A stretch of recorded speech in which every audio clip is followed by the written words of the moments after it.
منقول ہے کہ بنی اسرائیل میں سے ایک شخص اسی طرح کا عالم تھا، اس نے گناہوں سے توبہ کی تو اللہ تعالیٰ نے اس کے زمانے کے پیغمبر پر وحی نازل فرمائی اور حکم دیا کہ فلاں عالم سے کہہ دو کہ اے شخص، تیری خطائیں اگر میرے لیے ہوتی، ان کا تعلق مجھ سے ہوتا تو میں تجھ کو ضرور بخش دیتا۔ اب تو نے خود اپنے لیے توبہ کی ہے، تو نے بہت سے لوگوں کو بگاڑ دیا اور ان کے سدھارنے کی اب امید نہیں ہے، تو اس کی کیا تدبیر کرے گا؟ تو اس کی کیا تدبیر کرے گا؟ بگڑے ہوئے لوگوں کو کس طرح سدھارے گا؟ پس عالموں کے بارے میں یہ ایک مشکل مرحلہ ہے کہ ان کی ایک تقصیر میں ہزاروں تقصیریں ہوتی ہیں اور ایک عبادت میں ہزاروں عبادتیں ہیں، کیونکہ جو لوگ عبادت کرتے ہیں اس کا ثواب بھی ان کو حاصل ہوتا ہے۔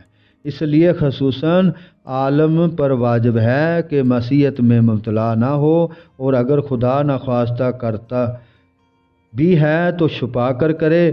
صرف یہی نہیں بلکہ اگر کوئی مباح کا کام ایسا ہے جس کے کرنے سے مخلوق دلیر ہوگی، وہ اس کی تقلید میں شد و مد کے ساتھ اس امر مباح کو کریں گے تو اس سے بھی عذر کریں۔ امام ظہری رحمۃ اللہ علیہ فرماتے ہیں کہ اب سے پہلے ہم ہنستے اور کھیلتے تھے، اب جب قوم کے بزرگ قرار پائے تو ہم کو مسکرانا بھی زیبا نہیں رہا۔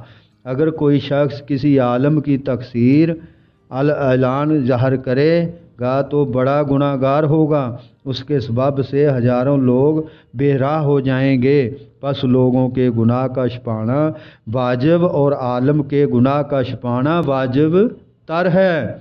اے میرے عزیز، اس کو سمجھیں اور اس پہ عمل کریں۔ اس پہ تمام امت مسلمانوں اللہ تبارک تعالیٰ عمل دی توفیق عطا فرمائے، اور اللہ ہمیں بھی توفیق دے کہ ہم گناہوں سے توبہ کریں اور باز رہیں اور استغفار کرتے رہیں اور اللہ سے ڈرتے رہیں، اور اللہ ہمیں نیکی کی توفیق عطا فرمائے۔ ساری امت مسلمہ تے اللہ تعالیٰ رحمت کرے اور نیکی کی توفیق عطا فرمائے اور اچھائی کرنے کی توفیق دے، برائی سے بچائے۔ اللہم صلی علی سیدنا محمد وعلی آل سیدنا محمد وبارک صلی وسلم۔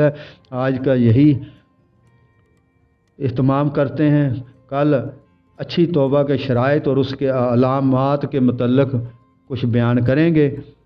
اللہ تبارک تعالیٰ ہمیں توفیق عطا فرمائے نیکسٹ ٹائم بیان کرنے کی۔ آمین ثم آمین۔